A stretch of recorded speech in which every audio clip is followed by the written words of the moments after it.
চলতি বছরের এইচএসসি ও সমমানের পরীক্ষা মাঝপথে বাতিল হওয়ার কারণে এর ফলাফল প্রস্তুত করা নিয়ে একটি জটিলতা তৈরি হয়। কোন প্রক্রিয়ায় এই ফলাফল তৈরি হবে সেই নিয়ে শিক্ষা মন্ত্রণালয় ও শিক্ষা বোর্ডগুলো অনেকটাই সময় নষ্ট করেছে। অবশেষে শিক্ষা মন্ত্রণালয় থেকে একটি নির্দেশনা দেওয়া হয়েছে।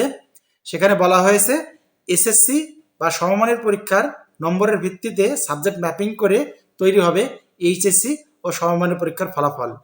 এ বিষয়ে আন্তঃশিক্ষা বোর্ড সমন্বয় কমিটি ও ঢাকা শিক্ষা বোর্ডের চেয়ারম্যান অধ্যাপক তপন কুমার সরকার জানিয়েছেন, ইতিমধ্যে যে সকল বিষয়ে পরীক্ষা হয়ে গেছে সেগুলোর উত্তরপত্র মূল্যায়ন করে ফলাফল প্রস্তুত করা হবে।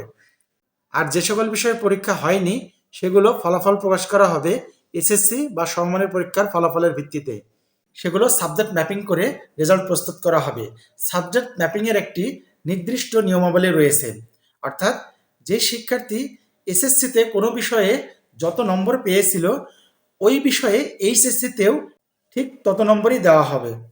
আর এসএসসি ও এইচএসসিতে বিষয়পত্র ভুল থাকলে তাহলে সেটা একটি নীতিমালা অনুসরণ করেই রেজাল্ট প্রকাশ করা হবে। অধ্যাপক তপন কুমার সরকার বলেন, আগামী 15 থেকে 17 অক্টোবরের মধ্যে যে কোনো দিন এইচএসসি রেজাল্ট প্রকাশ করা হবে। 15, 16 ও 17 এই 3টি দিন শিক্ষা মন্ত্রণালয়ের কাছে অনুমতি চেয়ে আবেদন করা হয়েছে। শিক্ষা মন্ত্রণালয় যেই দিনটি ভালো মনে করবেন সেই দিনের অনুমোদন দিলেই আমরা পরীক্ষার রেজাল্ট প্রকাশ করতে পারবো। তবে যতটা সম্ভব ধারণা করা হচ্ছে আগামী 17 অক্টোবর এইচএসসি ও সমমানের পরীক্ষার ফলাফল প্রকাশ করা হবে। তো প্রিয় শিক্ষার্থী বন্ধুরা, আশা করি তোমাদের সকলের ফলাফল ভালো হোক এই প্রত্যাশা করে আজকে এখানে শেষ করছি। ধন্যবাদ।